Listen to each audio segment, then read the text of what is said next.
Hello everyone. This is the first lecture in AC to AC converters, and in this lecture I will discuss about the basic concepts about AC voltage controllers and their performance parameters.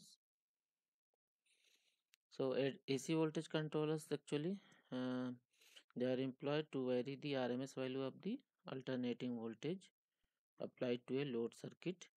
So here you can see we are having fixed AC input voltage which is having fixed uh, magnitude and fixed frequency, and the magnitude we can vary with the help of this AC voltage controller.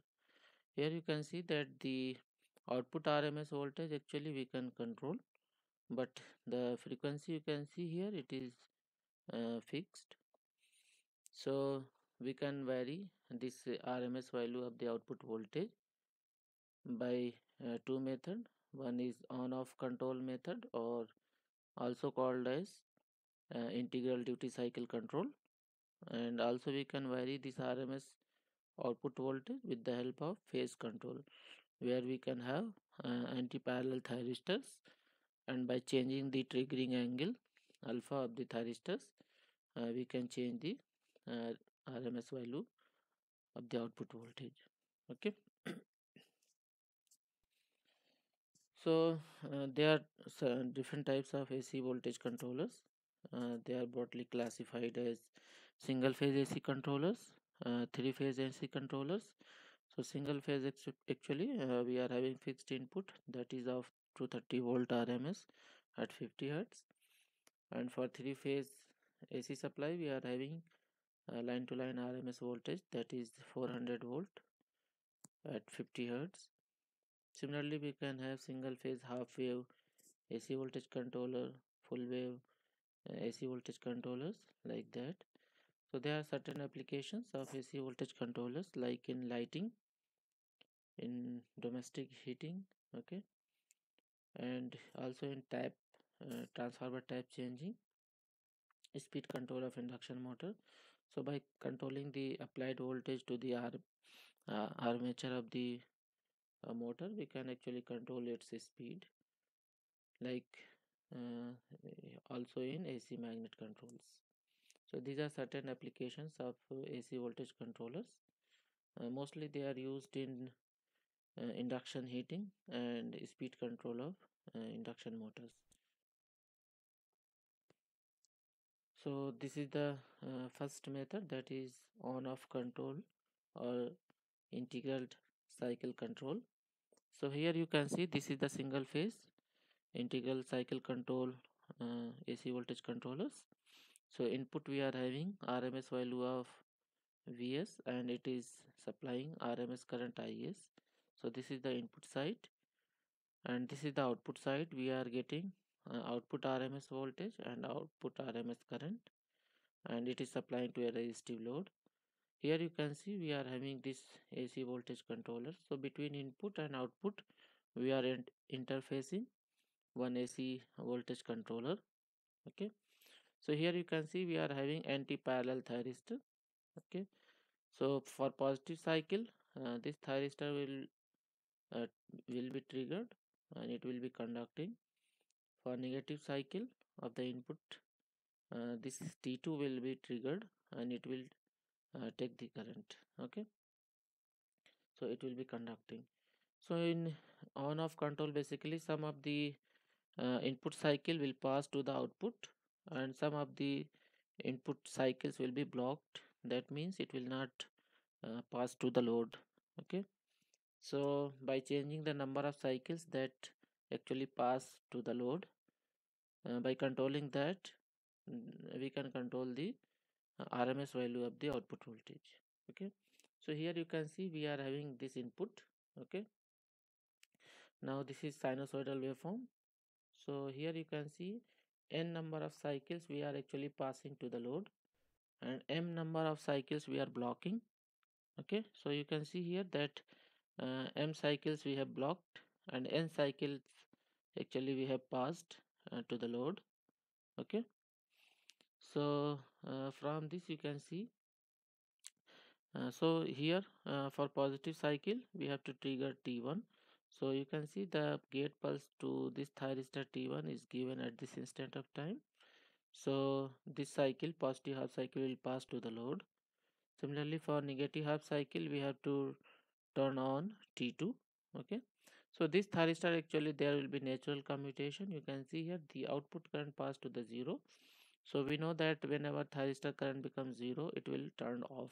Okay. So that is natural commutation. We don't require any force commutation in AC voltage controllers. So this is one of the biggest advantage of using thyristor in AC voltage controllers. Similarly, you can see here that the thyristor 2 is turned on at this instant of time. Okay, so it will pass the negative cycle of the voltage to the load. Okay, so here you can see the negative voltage will pass. So since this is a resistive load, so input output current and output voltage, they are in phase. Okay, so by then again in next cycle you can see here the positive cycle, again we have to again turn on this thyristor T1, then again we have to turn on thyristor T2 for negative cycle, and this process will continue. Okay, here you can see that neither T1 nor T2 are turned on, so both the thyristors are turned off, so there will be no connection between input and output, so these two are open circuited, so no voltage will actually appear across the load. So in that scenario the voltage across the load will be zero. Okay,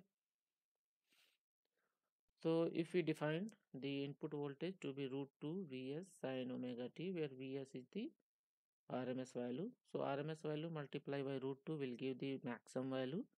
So input we can write Vm sin omega t. Now if n number of cycles the switches are turned on, actually m number of cycles if they pass to the load. Okay, so T on will become n into T, where T is the total time. Okay, and T off will be m into T. So T is equal to 1 upon f input cycle time, that is time period. Okay, and we can find what will be the frequency 1 upon T. So T on controller on time will be n into T, off time controller off time will be m into T. So output time period will be nothing but T on plus T off. So n into T plus m into T. Okay, so if you take T out, so that will become n plus m. So that will be the time period of the output waveform.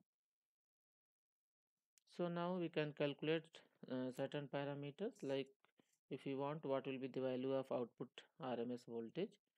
So output RMS voltage we have to actually square the function. So function is Vm sin omega t. We have to square that function. Then we have to take the mean. So 1 upon omega t naught integration omega t is equal to 0 to omega t on, because this function will appear only for omega t on time. Okay, and we have to take the square of that. So if we do this calculation, simply we can see here that this will become sin square omega t. Vm is constant. Now we sin square omega t we can replace with this formula, that is 1 minus sin square theta is equal to 1 minus cos 2 theta. So here you can see we can replace here like this. Now calculate this integration. Okay, so finally we are getting this value. Now we know that T on is an integral number of input cycles. So T on will be 1 time period, 2 time period, 3 time period, 4 time period, like that. And omega T on will be 2 pi, 4 pi, 6 pi, like that. So sine omega T on will be 0. Okay, because sine 2 pi, sine 4 pi is 0. Similarly, sine 2 omega T on will also be 0, because 4 pi, 8 pi, 12 pi will also be 0. So this term will be actually 0. Okay, so we are getting only this term. So if we simplify that, the RMS output voltage we are getting uh, RMS input voltage square root of T on upon T naught. Okay, now T on upon T naught we can find with this relationship. TO is the total time period, which is the summation of on time and off time. So if we substitute here